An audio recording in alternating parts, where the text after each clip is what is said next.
नमस्कार दोस्तों, मैं Dharmendra Verma online study with DK में आपका बहुत बहुत स्वागत करता हूं।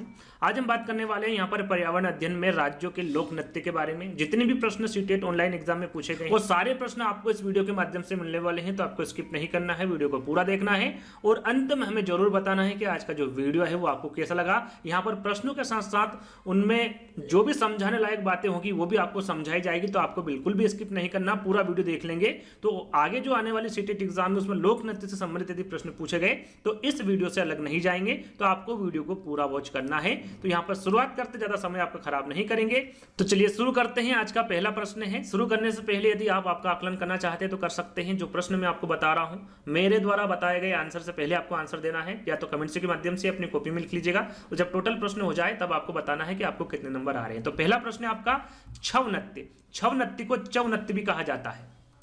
चौ नृत्य पूछे या फिर छव नृत्य पूछे कि ये किस राज्य के सामान्य लोगों का नृत्य है या फिर लोक नृत्य है। उत्तर प्रदेश का है, असम का है, छत्तीसगढ़ का है या फिर मिजोरम का है। तो जहां पर छव नृत्य या फिर चौ नृत्य के बारे में पूछे, आपका सही आंसर क्या होगा? छत्तीसगढ़। ये छत्तीसगढ़ राज्य के सामान्य लोगों का नृत्य है। और भी लोगों का नृत्य है, और भी राज्य का। तो यहाँ पर देखिए छौ नृत्य के बारे में छोटी सी जानकारी है, चित्र के माध्यम से आपको बताया जा रहा है। तो देखिए छत्तीसगढ़ के साथ साथ आप यहाँ पर देख सकते हैं ये उड़ीसा, झारखंड और पश्चिम बंगाल के लोगों का भी लोक नृत्य है। यहाँ पर आप चित्र के माध्यम से देख सकते हैं। ये जो पहनावा है इनका, ये किसका है? चौ या फिर छौ नृत्य का है। देख सकते हैं यहाँ पर दो चित्र हमने लगाए हुए हैं। और इस नृत्य में योद्धा अपने परंपरागत परिधान पहनते हैं। यहाँ पर देखिए जो परंपरा इनकी चली आ रही है, जैसे कि मुकुटा और टोपी आप देख सकते हैं, ये दोनों ही विस्तृत रूप में यानी काफी बड़ी हैं कि इस नृत्य में जो विस्तृत मुकुटे और टोपी पहनी जाती है, साथ में यह महाभारत और रामायण, स्थानीय लोक कथाओं और अमूर्त विषयों सहित महाकाव्यों के एपिसोड को भी ये लागू करता है।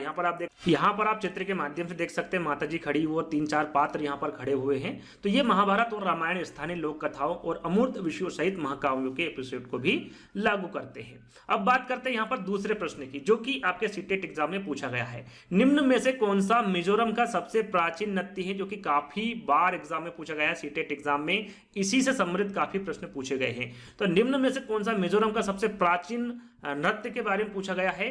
सत्रिया नृत्य है, राउफ नृत्य है, चेराव नृत्य है या फिर गरबा नृत्य है? सभी को पता होगा इसका आंसर कौन सा नृत्य होगा, वो चेराव नृत्य होगा। तो चेराव नृत्य के साथ साथ और भी जो 3 नृत्य है उनके बारे में आपको जानकारी देंगे। सबसे चलिए, जैसा कि यहाँ पर आप देख सकते हैं चित्र के माध्यम से, दोनों के दोनों ही जो चित्र है ये चेराव नृत्य के हैं। तो जो चेराव नृत्य है यह मिजोरम का पारंपरिक नृत्य है। इसमें आमतौर पर कितने लोग बैठते हैं? तो आमतौर पर 6 से 8 लोग। कितने? यहाँ पर आप देख सकते हैं 6 से 8 लोग बैठ सकते हैं। साथ में आपको पता होना चाहिए जो मिजोरम में पकी फसल को घर तक ले जाने के लिए किसका उपयोग किया जाता है? तो पीठ का, है ना। पीठ पर लाद कर ले जाते हैं मिजोरम में पकी फसल को घर तक ले जाने के लिए। और इसमें आमतौर पर 6 से 8 लोग होते हैं चेराव नृत्य में, यहाँ पर आप देख सकते हैं। और चेराव नृत्य में जमीन पर बांस की डंडी लेकर 2-2 लोगों की जोड़ी आमने सामने बैठी होती है। यहाँ पर आप देख सकते हैं जोड़ी बनाकर बैठे हुए हैं, इसमें भी आप देख सकते हैं। तो ये जोड़ी बनाकर आपस में बैठे होते हैं तथा ढोल की ताल पर डंडियों को जमीन पर पीटते हैं। साथ में यदि आपसे पूछा जाता है कि गिनीज वर्ल्ड रिकॉर्ड में कौन सा नृत्य है जो शामिल है, तो वो है आपका चेराव नृत्य। कब है? 2010 में। देखिए 2010 में एक गिनीज वर्ल्ड रिकॉर्ड बनाया गया था, जिसमें एक ही समय में सबसे अधिक चेराव नर्तकी ने प्रदर्शन किया था। तो आपको नृत्य के बारे में पूछे तो चेराव नृत्य के बारे में पता होना चाहिए। आगे हम बात करें, जैसा कि हमने आपको बताया था कि इसे मिजोरम के सबसे पुराने नृत्य के रूप में इसे जाना जाता है। सबसे पुराना नृत्य कौन सा है मिजोरम का? तो वो है चेराव नृत्य। और इसे बास नृत्य के रूप में भी जाना जाता है। यदि आपसे पूछा जाता है कि चेराव नृत्य का दूसरा नाम क्या है, तो उसका दूसरा नाम क्या होगा? बास नृत्य होगा। चलिए अब बात करते हैं सत्रिया नृत्य के बारे में। विकल्प में था सत्रिया नृत्य, आपने देखा हो तो। जो सत्रिया नृत्य है ये कहाँ का लोक नृत्य है? तो याद रखिएगा ये असम का लोक नृत्य है। और इसका नाम सत्रिया नृत्य क्यों पड़ा? क्योंकि ये अपने धार्मिक चरित्र और सत्रों के साथ जुड़ाव के कारण इसका क्या नाम पड़ा? सत्रिया नृत्य। और सत्रिया नृत्य जो है ये महान वैष्णव संत और सुधारक द्वारा 15वीं शताब्दी ईस्वी में पेश किया गया था। इसको कब पेश किया गया था? 15वीं शताब्दी ईस्वी में पेश किया गया था। आपको ध्यान क्या देना है, ये कहाँ का लोक नृत्य है? तो ये असम का लोक नृत्य है। साथ में इसे हर घर की लड़कियां इसे सीखती है। साथ में सत्रिया नृत्य और नृत्य नाटक की उन भाव भंगिमाओं को प्रदर्शित करता है जिनका विकास असम के 17वें अथवा मठों में 16वीं सदी के पश्चात हुआ है। जैसा कि मैंने आपको बताया था कि इसका नाम सत्रिया नाम क्यों पड़ा? अपने धार्मिक चरित्र और सत्रों के साथ जुड़ाव के कारण इस नृत्य शैली को उपयुक्त रूप से सत्रिया नाम दिया गया। क्या नाम दिया गया? सत्रिया, है ना। आगे हम बात करेंगे। देखिए अब बात करते हैं राउफ नृत्य के बारे में। आपने विकल्प में देखा होगा तो राउफ नृत्य भी था। जो राउफ नृत्य है कहाँ का प्रसिद्ध लोक नृत्य है तो याद रखिएगा जम्मू एवं कश्मीर राज्य का है। यहाँ जम्मू एवं कश्मीर राज्य का सबसे प्रसिद्ध लोक नृत्य है कौन सा? राउफ नृत्य। जिसका आयोजन कब किया जाता है? तो इसका जो आयोजन है यह फसलों की कटाई होने के पश्चात किया जाता है। जब फसल कट जाती है उसके पश्चात स्त्रियों द्वारा इसका आयोजन किया जाता है। किसका? राउफ नृत्य का। इसमें नाचने वाली जो ग्रामीण स्त्रियां हैं वो दो पंक्ति में आमने सामने खड़ी होकर एक दूसरे के गले में बाहें डालकर नृत्य करती। जैसे कि यहाँ पर एक दूसरे के हाथ में हाथ डालकर नृत्य किया जा रहा है, चित्र आप देख सकते हैं, ये राउफ नृत्य का चित्र है। इस प्रकार दो पंक्ति होती है, उसमें एक दूसरे के गले में बाहें डालकर भी नृत्य किया जाता है। तो यहाँ पर ये जो चित्र है ये भी राउफ नृत्य का ही एक चित्र है। इस प्रकार से भी राउफ नृत्य किया जाता है। इसकी गति पर गीत की लड़ियों का काफी प्रभाव रहता है। साथ में याद रखिएगा कि इसके आयोजन में किसी भी प्रकार के वाद्य यंत्र का पूर्णता अभाव पाया जाता है, यानी कि वाद्य यंत्र इसमें होता ही नहीं है। तो याद रखिएगा इसके बारे में भी। तो राउफ नृत्य किस प्रकार का होता है आप यहाँ पर चित्र के माध्यम से देख सकते हैं। आगे हम बात करें, चलिए अब बात करते हैं गरबा नृत्य के बारे में। चौथे विकल्प में था गरबा नृत्य, तो उसी के बारे में हम चर्चा करेंगे। गरबा नृत्य के बारे में तो आपको सभी को पता होगा, सभी ने गरबा किया होगा। तो जो गरबा है एक गुजराती लोक नृत्य, यहाँ पर आप चित्र के माध्यम से देख सकते हैं, सभी ने किया भी होगा। तो गरबा एक कहाँ का लोक नृत्य है? तो गुजराती है, ना कि गुजरात का लोक नृत्य है। यह नवरात्रि में मनाया जाता है। कितने दिन चलता है? 9 दिन। ये भी सभी को पता होगा। गरबा गीत आमतौर पर भगवान कृष्ण या फिर 9 देवियों के विषय के इर्द गिर्द घूमता है। कितने देवियों के? 9 देवियों के, जब भी तो ये 9 दिन चलता है, 9 रातों तक चलने वाला ये उत्सव है। और यहाँ मिट्टी के मटके, जैसे कि यहाँ पर आप चित्र के माध्यम से देख सकते हैं, तो यहाँ मिट्टी के मटके जिसे गरबा कहते हैं, जो पानी से भरकर इसके चारों ओर महिलाओं द्वारा किए जाने वाला नृत्य है। मटके के अंदर एक सुपारी और चांदी का सिक्का रखा जाता है, जिसे क्या कहा जाता है? कुंभ कहा जाता है। याद रखिएगा, मिट्टी के मटके को क्या कहा जाता है? गरबो कहा जाता है। और एक सुपारी और चांदी के सिक्के जिस मटके में रखा जाता है उसे क्या कहा जाता है? कुंभ कहा जाता है। इसके ऊपर एक नारियल भी रखा जाता है, जैसे कि आप इस चित्र में देख सकते हैं। और यह नृत्य करने वाली महिलाएं मटके के चारों ओर गोल गोल घूमती हैं और एक गायक तथा ढोलक या तबला बजाने वाला व्यक्ति संगीत बजाता है, उसके माध्यम से ये गरबा करती है। आपने देखा होगा और बहुत सारे बच्चों ने तो किया भी होगा। चलिए तीसरा प्रश्न है आपका, एक ऐसा नाच जिसमें जमीन पर बांस की डंडी लेकर 2-2 लोगों की जोड़ी आमने सामने बैठती है, ढोल की ताल पर डंडियों को जमीन पर पीटते हैं तथा ताल के अनुसार डंडियों के बीच लोग एक कतार में खड़े होकर कूदते हैं और नाचते हैं। इस नाच का नाम आपको बताना है, उस राज्य का नाम बताना है, साथ में उस नाच का नाम भी बताना है, वो भी क्रमशः आपको बताना है। देखिए थोड़ी देर पहले ही इसके बारे में हमने चर्चा की थी। तो आपको समय दिया जा रहा है 5 सेकंड। 5 सेकंड के अंदर अंदर आपको कमेंट्स के माध्यम से आंसर देना है कि इसका सही आंसर क्या होगा। थोड़ी देर पहले ही हमने इसका आंसर आपको बताया था। तो 5 सेकंड है आपके सामने, जल्दी से कमेंट्स करिए इसका सही आंसर क्या होगा। देखिए इसका सही आंसर मैंने आपको क्या बताया था? चेराव। जो सीटेट एग्जाम में प्रश्न पूछे गए हैं वो सबसे ज्यादा आपसे चेराव से संबंधित ही पूछे गए, इसके इर्द गिर्द ही प्रश्न पूछे गए हैं। तो चेराव जो कि मिजोरम का नृत्य है ना, जैसा कि थोड़ी देर पहले ही मैंने आपको बताया था। तोरंग क्या है, कुड़ुक क्या है, झूम क्या है, इसके बारे में हम चर्चा करेंगे। झूम के बारे में जब पौधों से संबंधित हम प्रश्न लाएंगे उसके बारे में जब बात करेंगे। यहाँ पर इन दोनों के बारे में आपको बता देता हूँ। यहाँ पर चेराव के बारे में तो आपको जानकारी दे ही चुका हूँ। देखिए सबसे पहले हम बात करेंगे तोरांग की, है ना। तोरांग की बात करेंगे, ये आंसर लिखा हुआ है चेराव मिजोरम, है ना। तो आपने एक अध्याय पढ़ा होगा चमकता सितारा। चमकता सितारा सूर्यमणि, इससे पहले एक वीडियो हमने अपलोड किया था 3 से 4 घंटे का, जिसमें आपको पर्यावरण अध्ययन की महामैराथन क्लास दी थी। उस वीडियो को नहीं देखा तो उसको देख लीजिएगा, सब आपको समझ में आ जाएगा। चमकता सितारा में सूर्यमणि थी जिन्होंने एक केंद्र खोला था जिसका नाम क्या था? तोरांग। और तोरांग का अर्थ क्या होता है?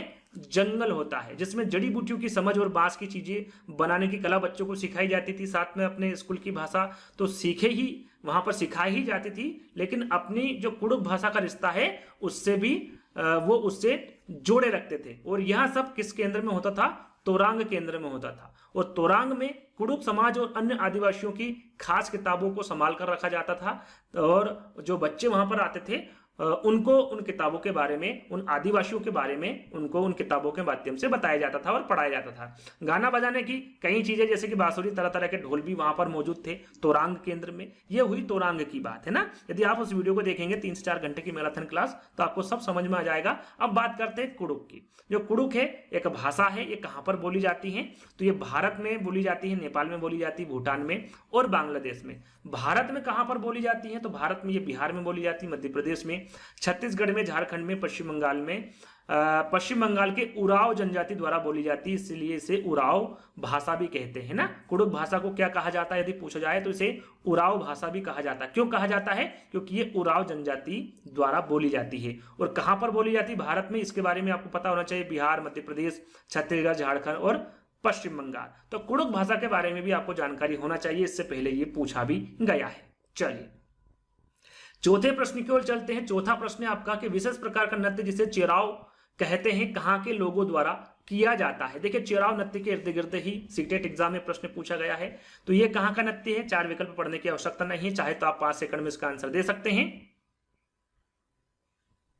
इसका सही आंसर क्या होगा? मिजोरम। जैसे कि थोड़ी देर पहले हमने बताया था कि जो विशेष प्रकार का नृत्य है चेराव, ये कहां पर किया जाता है? मिजोरम में किया जाता है। साथ में असम, ओडिशा और झारखंड में कौन सा नृत्य किया जाता है? तो यहां पर आप देख सकते हैं ओडिशा में ओडिसी नृत्य किया जाता है। असम में बिहू लिखा हुआ है, बिहू नृत्य किया जाता है। और जो छऊ नृत्य है, जैसा कि मैंने छऊ नृत्य के बारे में पहले ही आपको बताया था, ये कहां पर किया जाता है? झारखंड में किया जाता है, ओडिशा में किया जाता है, साथ में पश्चिम बंगाल में भी किया जाता है। तो इन तीनों के बारे में भी आपको जानकारी होना चाहिए। लास्ट में हम जितने भी इंपोर्टेंट जो लोक नृत्य है उनके बारे में भी आपको बताएंगे। तो सारे के सारे लोक नृत्य आपको याद कर लेना है और वीडियो अंत तक जरूर देखना है। तो यहाँ पर 5वां प्रश्न है आपका, नृत्य में मुख्य रूप से मुद्रा और भावनाएं रिक्त स्थान प्रदर्शित करती है। यह प्रश्न सीटेट एग्जाम में पूछा गया है। क्या प्रदर्शित करती है? नृत्य प्रदर्शित करती है, भावनाएं, आत्मविश्वास, हाथों और चेहरों की गति। क्या प्रदर्शित करती है? तो जो नृत्य करते हैं उनकी भावनाएं क्या प्रदर्शित करेगी?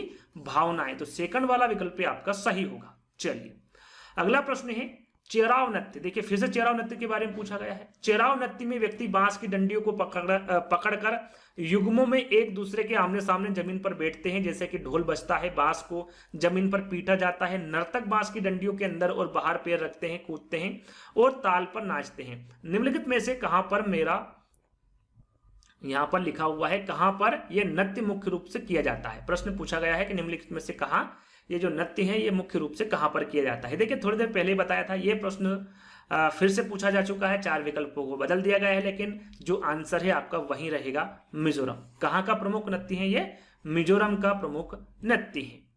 अब बात करते हैं, जैसे कि मैंने आपको बताया था 3 विकल्प और यहाँ पर थे, ओडिशा, असम और मणिपुर। तो ओडिशा के बारे में अभी हमने बताया था आपको, ओडिसी है। और असम का जो लोक नृत्य है वो बिहू है। और मणिपुर का आपका मणिपुरी नृत्य ये प्रमुख है ना। प्रमुख नृत्य कौन सा है? मणिपुर का मणिपुरी है, मणिपुरी नृत्य है, साथ में माई नृत्य भी है। तो माई नृत्य के बारे में पूछे कि माई नृत्य कहाँ का नृत्य है? तो ये मणिपुर का नृत्य है। चलिए 7वां प्रश्न है आपका, और ये अंतिम प्रश्न। टोटल 7 प्रश्न पूछे गए थे सीटेट ऑनलाइन एग्जाम में। मिजोरम में जब फसल का काम समाप्त हो जाता है तो लोग एकत्र होते हैं, त्योहार मनाते हैं, एक साथ खाना पकाते हैं, खाते हैं और मजे करते हैं, साथ में गाते हैं और नाचते भी हैं। तो इस विशेष नाच का आपको नाम बताना है। चेराव है, तोरंग है, कुडुख है या फिर झूम है। फिर से वही प्रश्न पूछा गया है, आपके सामने 5 सेकंड है। इसमें आपको आंसर कमेंट्स के माध्यम से देना है कि सही आंसर क्या होगा। तो देखिए यहाँ पर मिजोरम में पूछा गया है कि जब फसल का काम समाप्त हो जाता है तो फिर लोग एकत्र होते हैं, त्योहार मनाते हैं, साथ में खाना पकाते हैं, खाते हैं, मजे करते हैं, गाते हैं और नाचते हैं। तो उस नाच का क्या नाम होगा? यहाँ पर भी चेराव नृत्य ही होगा या फिर चेराव नाच होगा। तो पहला वाला विकल्प आपका सही होगा। अब बात करते हैं यहाँ पर, देखिए जो प्रमुख नृत्य है उनके बारे में। यहाँ पर जरूरी नहीं कि आने वाले एग्जाम में चेराव नृत्य से ही संबंधित प्रश्न पूछे, आगे जितने भी यहाँ पर नृत्य हैं इससे संबंधित भी प्रश्न पूछे जा सकते हैं। तो एक तरफ नृत्य लिखा हुआ है, दूसरी तरफ राज्य लिखा हुआ है। जो घूमर नृत्य है ये राजस्थान का है, भांगड़ा पंजाब का है, लावणी जो लावणी नृत्य है महाराष्ट्र का है यहाँ पर। उसके बाद आता है चोंग नृत्य। जो चोंग नृत्य है नागालैंड का है, ओडिसी ओडिशा का है, बिहू लिखा हुआ है ना, बिहू नृत्य असम का है, जो मुखोटा है ये अरुणाचल प्रदेश का है, कथकली केरल का है, गढ़वाली उत्तराखंड का है, कुचिपुड़ी आंध्र प्रदेश का है, भरतनाट्यम की हम बात करें तो तमिलनाडु का नृत्य है, रासलीला या फिर कथक के बारे में पूछे तो ये उत्तर प्रदेश का है, यक्षगान। देखिए यक्षगान के बारे में पूछा गया था पहले। तो जो यक्षगान है ये कर्नाटक का नृत्य है। गरबा कहाँ का है? गुजरात का है। आगे हम बात करें तो छऊ नृत्य के बारे में आपको बता चुका हूं, ये झारखंड का, ओडिशा का और पश्चिम बंगाल का है। राउफ नृत्य के बारे में भी आपको बता चुका हूं, जम्मू और ये कश्मीर का है। तो ये जो 16 नत्थे हैं ये बहुत ही इंपॉर्टेंट हैं, स्क्रीनशॉट ले लीजिएगा, पढ़ लीजिएगा इनके बारे में।